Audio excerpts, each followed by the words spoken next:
A very good morning and welcome into the Form, and a busy Saturday of racing coming up in front of us with two domestic race meetings.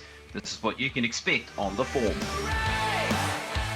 First of all, we'll catch up with Bevan Sweeney to see what he's liking out of the CD. Nigel Tiley, he has three strong runners at the meeting at Te Araha. Ben Foot and the return of Secura Blossom. We'll touch on that runner and also the team going forward with the likes of Travelling Light and Babylon Berlin. Inform apprentice and Erin Layton will talk about her rides, and then we head out west and catch up with commentator Darren McCauley.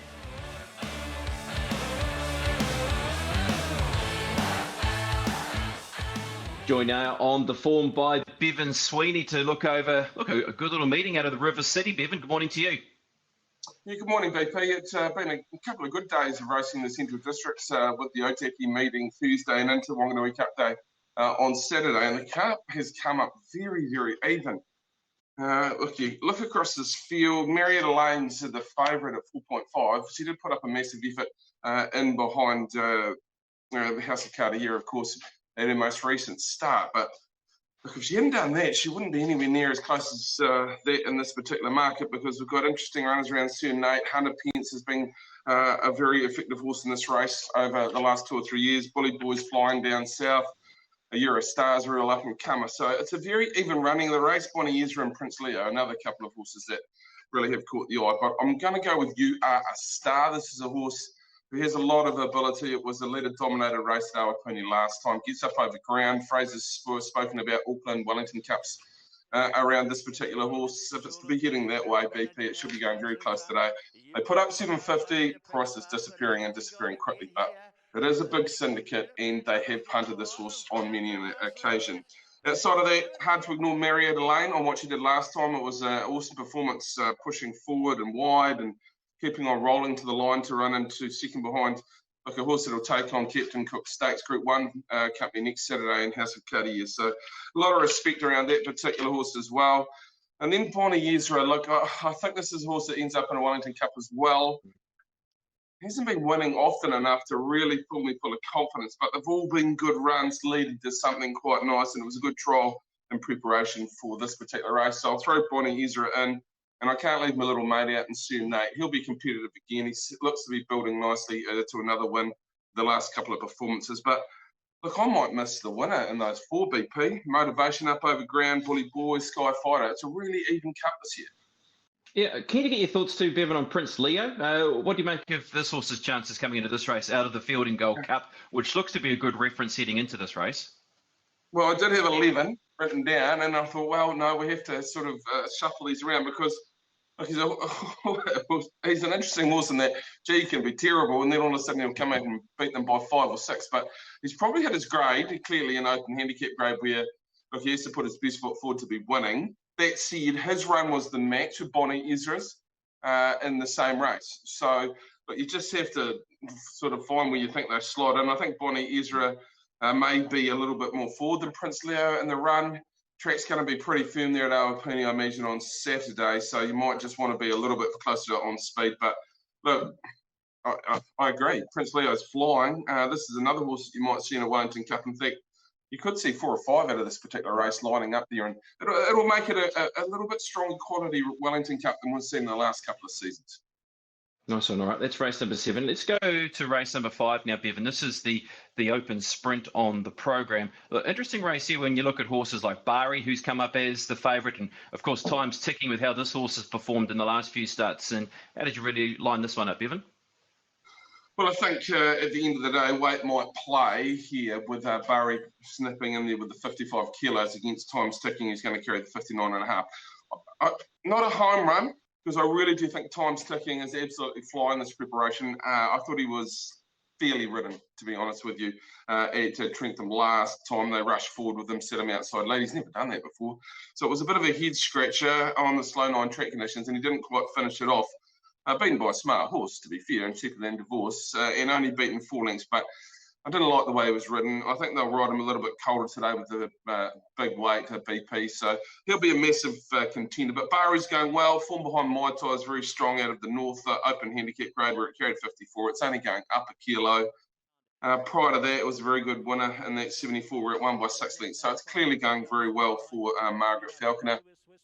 But Matt's just sort of put itself right in the leading position there at our Puniti in the corner and be off and gone. So it'll take a heck of a lot of catching with that weight relief, but time sticking will give it a chance. We'll give it a shake for Alvin McGregor. This horse is going really well. I think we've got a sneaking suspicion they might freshen him and you might find him in a Telegraph or something like that. I think he's capable enough. Or they might go the other way and stretch him out to 1,600 metres and you'll find him in a Thorndon with a little bit more time into the summer. So I'll go 5 over 2. Outside of that, look, Mertens is going well this preparation. Really, really well. Beat a strong field at Trentham over the 12.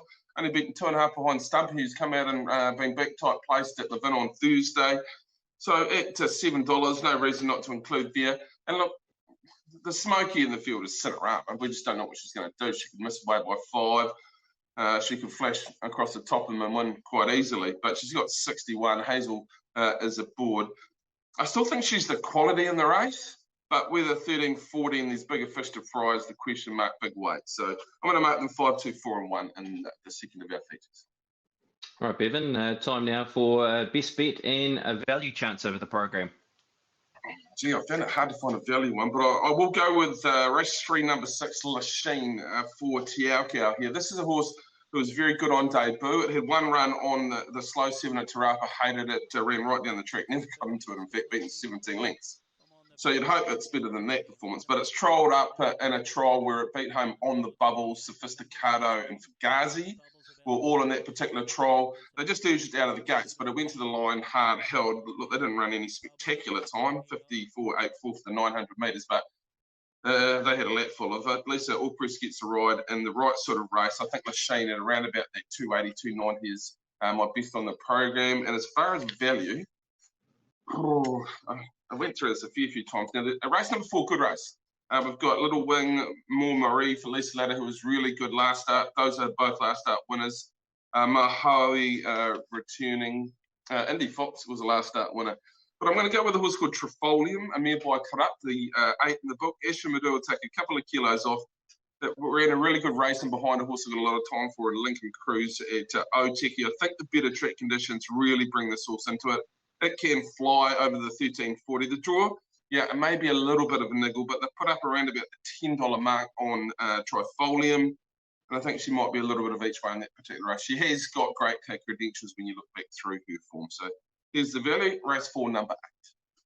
Nice one, Bevan. We've marked those down. All the best with your bets coming up on the weekend. We look forward to your coverage coming up on Saturday. Okay. Thank you, Pepe.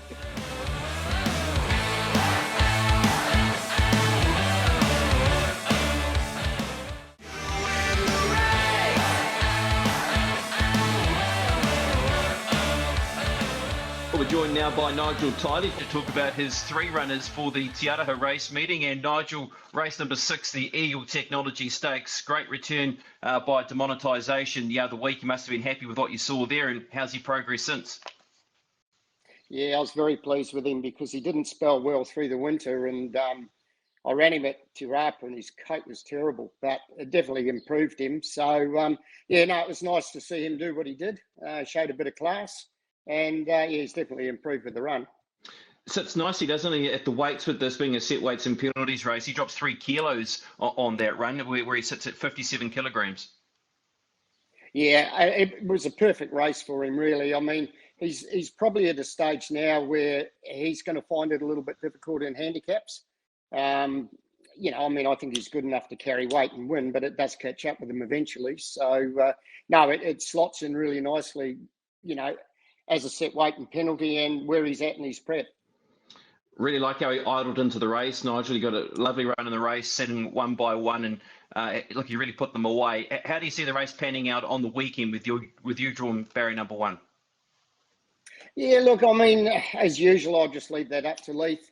But I think with the mitigator in the race, he's drawn 7. So there's going to be a little bit of speed from out wide early. So I'm thinking they'll be running along a little bit. With 55 on his back, I think the mitigator's probably going to make everything else carry their weight. Yeah, but overall, though, he's heading in the right direction post that run. Oh, definitely, yeah. No, he's improved out of sight with the run. Okay, then. Well, let's move on to race number 7. Interested in your thoughts here in the 3-year-old race, Lady Morale, because she was eye-catching. I like what I saw from her late in the piece. She ended up producing the fastest last 200 in that race at Pookie. Yeah, she was very strong through the line, and 1100 metres was obviously going to be too short for her, but it was on our doorstep, and I had to kick her off somewhere. Look, it's a good field, Brendan. There's a lot of winning form in that race, so she's obviously good enough to be competitive against them. I think she's still going to improve with the run, but saying that, she's come on nicely with her last start as well. Yeah, she brings good form from the autumn, doesn't she? Like, those late 2-year-old races that she was able to perform in, the Futurity and the Champagne Stakes, where you're up against horses that have looked very good in their early preparation through the spring. So it gives you a nice sort of yardstick anyway to see where things are at. Yeah, definitely. And the fact that she ran that very quick sectional towards the end of the race, suggests that, she's going to be competitive. What does she do from her draw? Look, same thing. I'll leave it up to Matt, but I would think that she'd probably race just in behind the speed somewhere. She's got to take advantage of the one. So, I'll be leaving that to Matt, but I do think she'll be sort of in the first 4 or 5. Okay, let's move on to the last race. Race number 9, Lavetta Vishvi is a horse who bounces out of that open handicap race behind demonetisation and certainly comes back to its right grade to a 65. Obviously better placed. How's she done since that run? Yeah, that run's brought her on very well. I was a little bit disappointed with her run first up. I thought she'd go a little bit better than that, but I do think that she might have got her tongue over the bit. So we put a tongue tie on her tomorrow. I gave her a jump out at Ellerslie on Monday with it on, so it's not going to be a stranger to her. So, but she's improved. 1400 metres could be a fraction sharp for her. I think she's going to be looking to step up over a bit of ground. All right, then. Best of your 3 chances on the weekend, Nigel?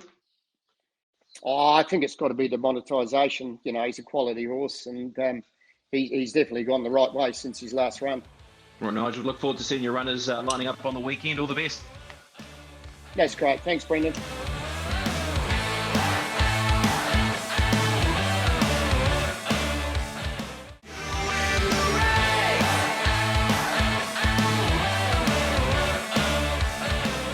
Joined by Ben Foot, the trainer of Sakura Blossom, who lines up on Saturday. Ben, great to see her back at the races on the weekend.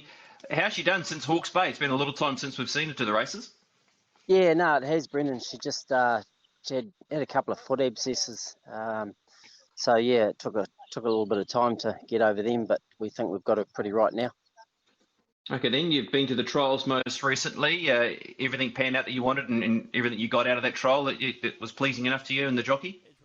Yep. She was a little bit behind the 8 ball, but yeah, she had a good blow that day, and Michael said that she felt that she had quite a bit underneath him if he'd asked her for it. All right. In terms of what happened in the barriers at Hawke's Bay, I noticed in that trial she was able to, she was able to jump with them at least, a stride slow. Is that something that's a work in progress, or was that just 1 in a million with what happened at Hawke's Bay? Possibly, yeah, like maybe the noseband for the first time. She'd only had it on a couple of times. So, yeah, she jumped well at Taupo at the trials. So, yeah, I mean, she's probably a little bit tardy away, but I don't think it's going to be too much of a problem. How ready is she for the weekend, as you said, with those little issues, and now with that trial, is she in a spot where she can win? Because this is another step up, isn't it? Moving up to that 74 grade, a lot of horses have competed at the races and won races. So how do you line her up in this race? Yeah, obviously very vulnerable in this race. 74, 1100, they, a lot of those horses have had quite a few races. They're a lot more street smarter than her. So she'll... yeah, I think she'll acquit herself well. She's just she'll get time to find her feet, and nice long straight there at Te Araha should be good for her anyway. And where does it sit for her preparation coming up? I know you have nominated her for the Railway. A few things are going to have to happen if you find yourself in a race like that. So what does this lead to? Again, we're probably going to take it a race at a time with her. The hard tracks are probably not going to be ideal for her. So, yeah, we'll just see what happens after Saturday, and yeah, like I said, she's going to have to be pretty dominant to even consider the railway. But we had to throw a nom in anyway. Absolutely, and it looks like the track condition is going to be ideal for you too, with that dead 6 at the moment. So look, it's not going to be rock hard, at least on the weekend. Yeah, the 20 odd mils we got a couple of days ago. Yeah, it was really good for the track. So yeah, I'm hoping that it doesn't dry out too much. Let's talk about the rest of the team, Ben. Of course, we saw Travelling Light and Babylon Berlin on the weekend just gone. Just an update on those two runners. Yeah, Babylon just went out for a few days. I picked her up yesterday, and she certainly seems like she's got over it. I think the Christchurch trip may have taken just a touch out of her, but yeah, onwards and upwards of her. I'm very happy with the way she's come back. And yeah, Travelling Light was. I know, talking to Johnny on Saturday night, he thought it was a little bit of a non-event. Just everywhere he went, he got blocked for a run. So yeah, it was very unfortunate. Really, I was, as you could tell, I was quite confident. We were in for a big run, and it didn't happen. So yeah, I was, it dented the pride a little bit. Yeah. Okay. Well, where to next then for both of these runners? Travelling Light, well, she will head to the Captain Cook next Saturday, and Babylon Berlin, she'll have a trial, probably an exhibition gallop, and then straight in the railway. Okay then. I just want to quickly jump to a couple of other runners too, Ben. Miss Madison, a horse who created a really good impression last Friday. I love that turn of foot late and was very soft on the line. Where does she head to next? She'll head to the Eulogy 2 weeks tomorrow. So always shown us a lot of ability, and we've been waiting to see what she showed the other day. But the step up to the mile is going to be even more in her favour. So we were really looking forward to her lining up over a mile anyway. I'm sure, and also Rekindled Express. Yeah, he'll take the field tomorrow week at Matamata in the 3-year-old 14 stakes race. So yeah, he's come through his last start really well, and we think he's up for the challenge. Nice one. You've got a nice team around you, Ben. We look forward to seeing Sakura Blossom back on the weekend. Go well and all the best. Yep. Thanks very much, Brendan.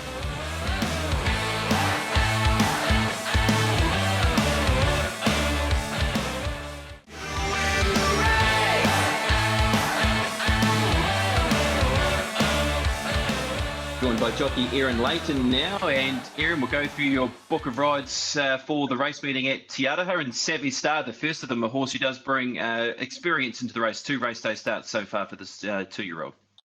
Yes, he's a really lovely little horse. I do a little bit of track work for Ballymore, so I've had the opportunity to get to know him a little bit track work. I don't think he's a wet tracker. I think his 2 previous starts have been on slow tracks. I think he's going to, hopefully we can get up onto maybe a dead 4 tomorrow at Te Arawa, and I think he'll appreciate that.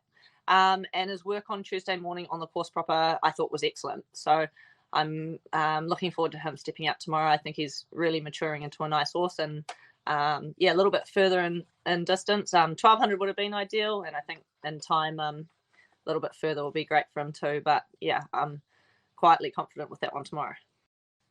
Yeah, interesting to hear you say that, Aaron, because I thought that as well. Going off his 2 runs, heavy track defeat, a slow track defeat, he's looked good through his trial. So good to see him on a better surface with a good draw tomorrow. Yeah, absolutely. And the course proper at Matamata was quite nice on Tuesday morning. We were on a better surface there, and I thought he really, really worked well. So I'm excited for him. Nice one. All right, let's move on to race number 2 now. You ride Maktoum. This is a horse who's had 1 run back this preparation. Of course, was at that lockdown counties meeting. Your 3 kilo allowance will help the horse come down to 56 kilograms. Yes, and I think that will be a help. He's an interesting horse. He was quite a handy horse before he went overseas. He's a little bit of Australian form. He's back here now. I liked his first run. He was a slight bit held up in the final stages up at Pukekohe in that lockdown race meeting. But yeah, I think the claim will help. I think he looks like he would have taken a bit of benefit from that run. I don't think he trialled before that run either. So yeah, no, I'm really looking forward to him. I think hopefully he'll be thereabouts. Nice one. Let's move on to race number 3 now. First started by the name of Mondial. This one for Alex Oliveira. Very good late in that trial. He took the spot in behind the stablemate and was able to get up right on the line. Yes, I hadn't actually ridden for Mr. Oliveira before. I'd kind of just randomly got on them at the trials. And so I was happy to. I've never had a connection with him, so that was good. And I had a quick look before I trialed him, and he'd had those 3 place trials. I didn't go through the videos, so I didn't know what to expect from the horse. But he presented extremely professional. He was beautiful to ride in that trial. It probably doesn't look like much of a major, but there was not a huge split in the final stages of that trial. And once I got sort of out into the split and through the pocket, and I gave him a tap down the shoulder, he kind of hit the line really well. So he's professional. I think even though he's not had the race experience, I think he'll be really good tomorrow. And no, I'm looking forward to riding him again. Right then, we'll keep an eye on that one in race number 3. Let's move on to Chalsu Bao now for the Wexford Stables, and I know you've been picking up some regular rides for them of late, and you were on this horse last time to the races, and you finished into 2nd position, and he only just went under. He's got a good draw, your weight allowance in a really nice race. How do you rate his chances? He went huge last start. I was a little bit held up in the top of the straight, I think, at Te Rapa. I think if I had got out a bit of a clearer run, he might have gone a real cheeky. He's such a grand horse. He had taken a bit of benefit from that last run. Most unfortunate part about riding him is he's down on 54, and I've been struggling with my weight a little bit. So I'm really grateful that they've put me on tomorrow without taking a claim. So I'll be riding him at his carded weight, which would be 54. But it's a lightweight still a lightweight for a handy horse like that. And he's pretty grand. So hopefully we can do the job tomorrow. It's all right. And obviously with your riding at the moment, Aaron, like these opportunities are coming up. You mentioned Alex Oliveira, and obviously gaining rides for Wexford Stables and riding winners certainly does that. It gives you more opportunities. Yeah, absolutely. I mean, you've still got to have the horsepower underneath you to ride winners, but the opportunities have been coming up for me regularly, and I've been getting on nice horses, and I've been trying to do my best on all of them, trying to put horses in positions to win races. So, and if you've got the horse underneath you and you've given them a fairly all right trip and they get up, and obviously it helps you going forward too. And I really appreciate, especially people like Wexford that have shown a lot of support and continue to do so, especially tomorrow, putting me on without the claim. It means a lot to me. All right, well, let's move on to your last ride in race number 9, Aaron. Max Schnell. You were on this horse when he won 2 starts ago. Of course, he bounces out of an open handicap. We ran 2nd to Demonetisation, who's one of the favourites in our feature races. So this horse comes back to a rating 65. Yeah, He's an interesting horse. He's lovely. He's a really quality animal. At Te Arawa, when I won on him, I kind of rounded into the straight and waited for the horse to balance up for me, and he was a little bit arms and legsy at the top of the straight, and I'm normally quite patient with those sorts of horses, and I sat and held him together waiting for him to really get into stride to come home at Te Arawa. And he kind of didn't for me. And I felt like I had plenty of horse there, and I had to kind of, in the end, sort of gather him up and really get stuck into him just before the line. And to his credit, he put a stride together and found the line really well. So I think tomorrow I'll sort of manhandle him a little bit more into the straight and sort of get him into stride, because he's got a bit of power there, and he's a bit of I had a bit of horse under me. I just had to sort of stick them together, and I'm still a little bit green too, and he was a little bit green, but once I got stuck into him, we got home good. So I'll be riding him a bit more positively into the top of the straight tomorrow, and he's got some ability, and I'm looking forward to him too. I think he'll have learnt a lot too, and he's quite progressive, so we'll see how we go. Nice one. Well, a good book of rides there, Aaron. Is there one that you feel as though that might stand out over the rest, or are they quite even? I think the one that stands out for me the most is Savvy Star. I've been track working him, and I was really impressed with him on Tuesday. I think he's growing into a lovely horse, and I'd like to think off his work that he'd be right there tomorrow. All right, Aaron, thanks for your time as always. Keep riding well. You're doing a great job out there, and let's hope there's a couple of winners for you coming up on the weekend. Thank you very much, BP.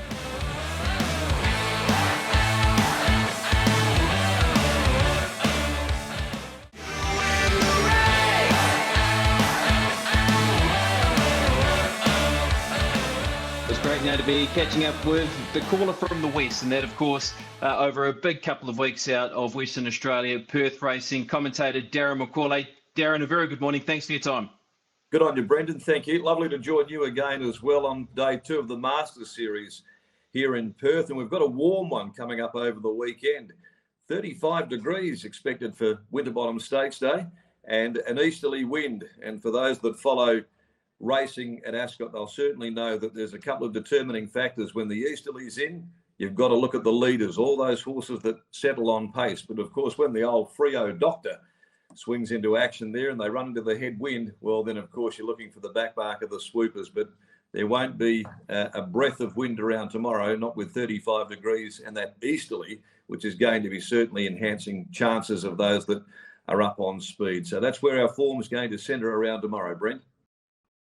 Okay, then we'll touch on the Winterbottom very shortly, Darren, but I just want to go back to last week in the Railway, Western Empire. Look, where is the ceiling with this horse? This horse looks like a runner that is, obviously got more big wins in store. That was a terrific win last weekend.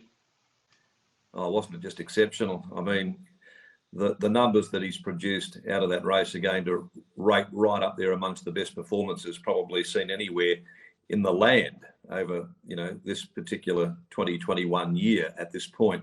Look, he's a Derby winning 3-year-old who was very immature at the time. He wasn't as rounded as we see the horse there today, and he got through his Derby, dominated. There wasn't a strong category of 3-year-olds probably last season, to be quite truthful. So he did it there on his raw ability. Since coming back, this horse is furnished, and the work that they've done with him, they've got him absolutely foolproof, bomb-proof at the moment there. And we saw that with his first up victory in the Asian Bow Stakes. He trialled super in the lead up to it, but we weren't quite expecting to see the eruption that occurred there that day first up. Well, that just saw the horse's prospects in the Railway Stakes soar.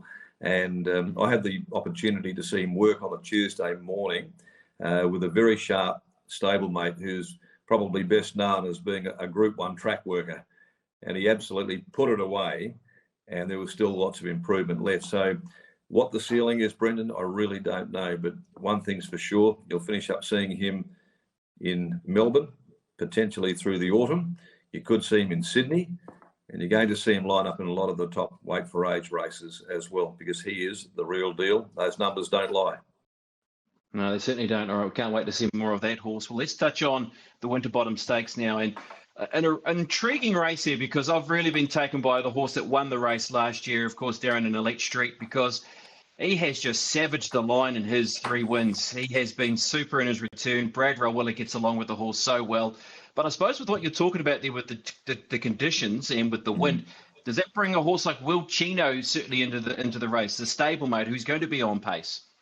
Oh, most certainly it does too. And it's been one of the real success stories of the year too. Will Chino there. She's a 5-year-old mare. Spent a bit of time convalescing in the paddock. They gave her every opportunity, always very, very fast, and has just continued to build this great body of work. She's got stronger. She's got more professional. She's never, though, tackled a black type race in her career to date of those 8 wins. But I do think that she's up to the occasion. Again, what she did with 60 kilograms on her back last start was beyond our expectation, to be quite honest. And she did it at both ends. She was entitled to get a bit tight under the big weight. Well, she drops back, of course, at weight for age with 56.5 there in the Winterbottom Stakes. And she's drawn the perfect gate. She's just a spring jump run mare. And the way that she can spin off that turn, and it's not a long run home at Ascot, she could have them all gasping, including the stablemate. However, he's already proven at Group 1 level. He's come back. He's been unbeatable. You touched upon Brad Rawiller and the association that he's got with Elite Street. And I rate Elite Street amongst the top bracket of sprinters currently in the land. And that's not being parochial. I think the numbers, again, will equate to that. But Brad Rawiller has said that himself. He said he's the real deal. He's a proper Group 1 horse. And they've gone 4 for 4 together at this stage. And, of course, looking to go back to back and join the likes of Buffering and Hortensia two other Raiders at the time who came across here and won the Winterbottom on 2 occasions. So it rarely gets achieved. Only the good ones do that, and I reckon he might be one of those, certainly in a domestic year. But the stablemate could have a bit to say about it, and the conditions are not going to diminish her chances one bit. They're only going to enhance them. That's right. With the race shape, Darren, around Elite Street, he seems to have drawn the right barrier draw to do what he does best, and that's get back and running, find himself, settle midfield, and then try and boom over the top.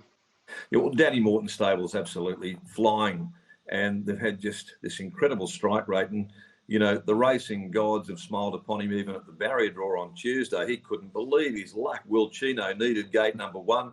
And he didn't want that barrier for Elite Street because he's not a horse that you want to see getting cluttered up in on the fence and have nowhere to go, because the real attribute that he's got is that capacity to let down. And you saw that last start in the Colonel Reeves where Brad just nursed him. He was almost arrogant the way that he rode him, and then gave him a little dig in the ribs, and the race was all over.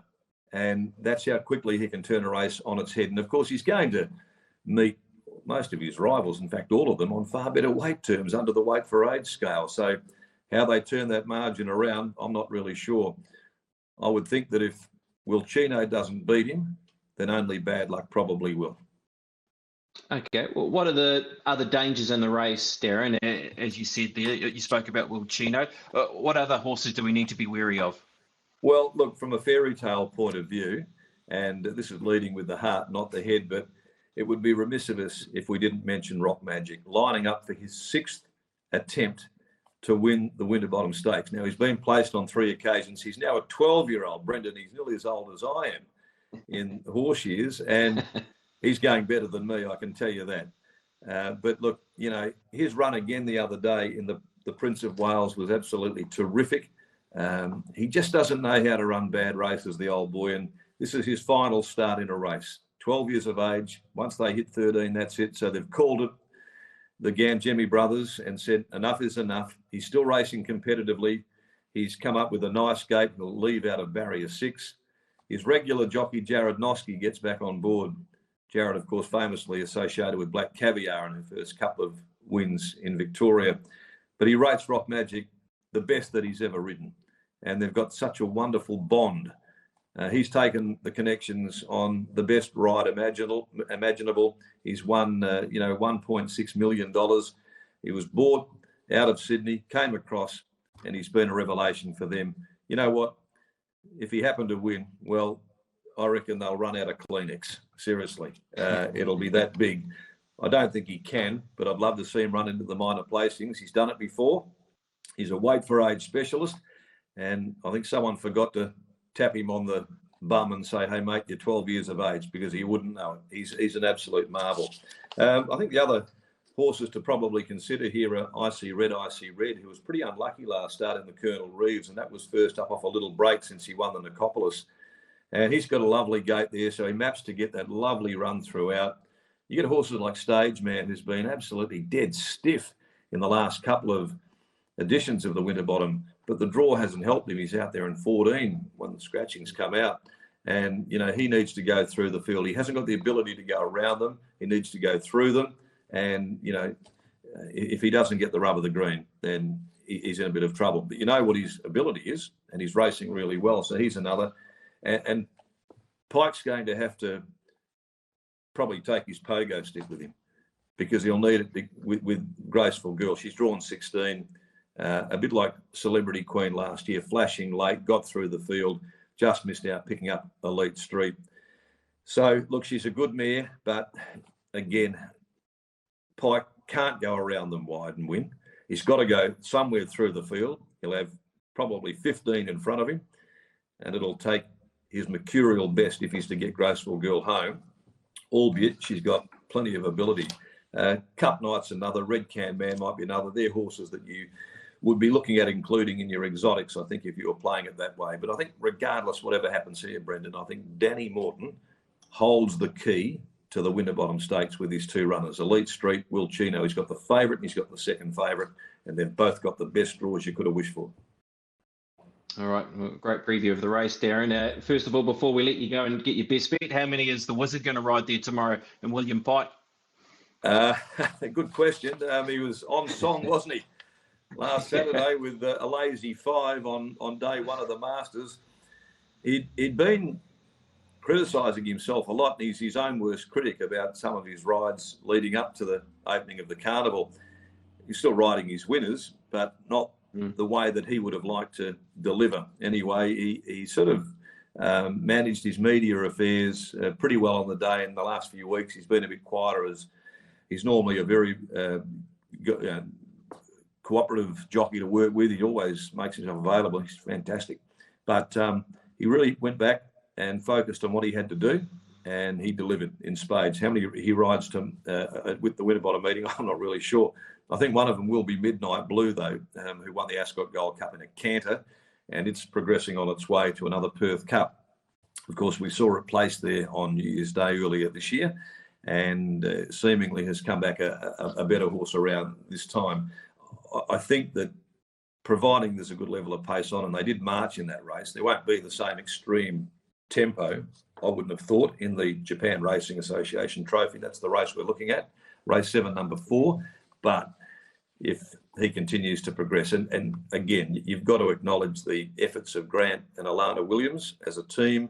They get these horses ready for their grand finals every season. They delivered last week in spades. I reckon they're about to do it again here, certainly with Midnight Blue in this circumstance. So I might make it the best for the day. The other one that I was really keen about, God Has Chosen's just got too tight in the market for us. He was absolutely luckless last start there. He goes around in race 5, but the even money's gone, Brendan, unfortunately. You needed your Nikes on to get that, and he's now in around $1.70 here at the moment. So he's a bit short for punters like you and me. All right, then. Well, we've got a couple of marked down. I mean, maybe we can multi them up with a couple that we might like throughout the early part of the day. Darren, as always, thanks for your comments and preview around the Winterbottom Stakes. And as always, we look forward to your calls. Pleasure, mate. Thanks indeed. Thanks for including us in your show.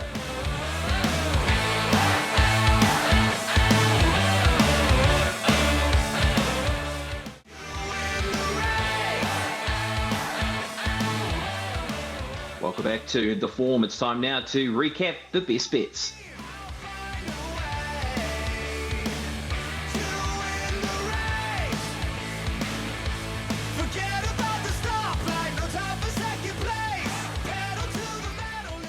Well, that's us here on The Form. A big thanks to all our guests, Bevan Sweeney, Nigel Tiley, Ben Foote, Aaron Leighton and Darren McCall. I hope there's a winner or two out there for you. Good luck and good punting.